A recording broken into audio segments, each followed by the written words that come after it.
کن کن چیزوں سے تیمم ہو سکتا ہے اور کن چیزوں سے تیمم نہیں ہو سکتا، اس کے بارے میں بہت کم لوگ جانتے ہیں، لیکن آج کل ویسے تو پانی ہر جگہ پہ موجود ہوتا ہے،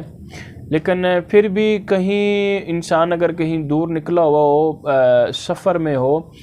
زیادہ تر تو یہ کھیتوں میں جو لوگ کام کرتے ہیں، اگر دور دراز کہیں نکل جائیں تو وہاں پہ نماز کا ٹائم ہو جائے،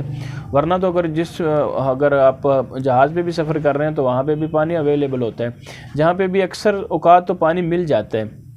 لیکن پھر بھی یہ قرآن میں اس کا حکم ہے اور احادیث مبارکہ میں بھی بتایا گیا ہے۔ تو کن چیزوں سے تیمم ہو سکتا ہے اور کن چیزوں سے تیمم نہیں ہو سکتا، اس کے بارے میں آپ کو بتانے کے لیے جا رہا ہوں۔ اس سے پہلے آپ سے ریکویسٹ ہے کہ آپ چینل کو ضرور سبسکرائب کر دیجئے گا اور بیل آئیکن کو بھی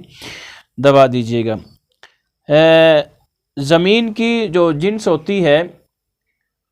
اس سے آپ تیمم کر سکتے ہیں، اس کی میں آپ کو تفصیل بھی آگے بتاتا ہوں۔ وہ 3 چیزیں ہیں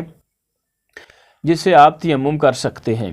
اور 3 ہی چیزیں ہیں کہ جن سے آپ تیمم نہیں کر سکتے۔ ویسے تو کافی زیادہ چیزیں ہیں، لیکن جو میں آپ کو یہاں پہ بتانے کے لیے جا رہا ہوں وہ ہیں۔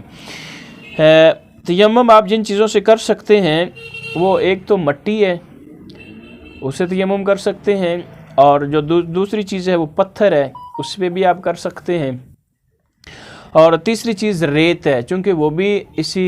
مٹی کی ہی قسم میں سے ہے، زمین کی ہی قسم میں سے ہے۔ اب وہ چیزیں جن سے آپ تیمم بالکل بھی نہیں کر سکتے، وہ بھی 3 چیزیں ہیں جو یہاں پہ میں آپ کو بتا رہا ہوں، باقی اور بھی کافی چیزیں ہیں۔ لکڑی پہ آپ تیمم نہیں کر سکتے،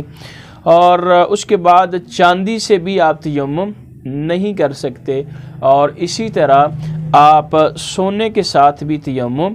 نہیں کر سکتے۔ میں امید کرتا ہوں کہ آپ کو یہ ویڈیو پسند آئی ہوگی، چینل کو ضرور سبسکرائب کر دیجیے گا۔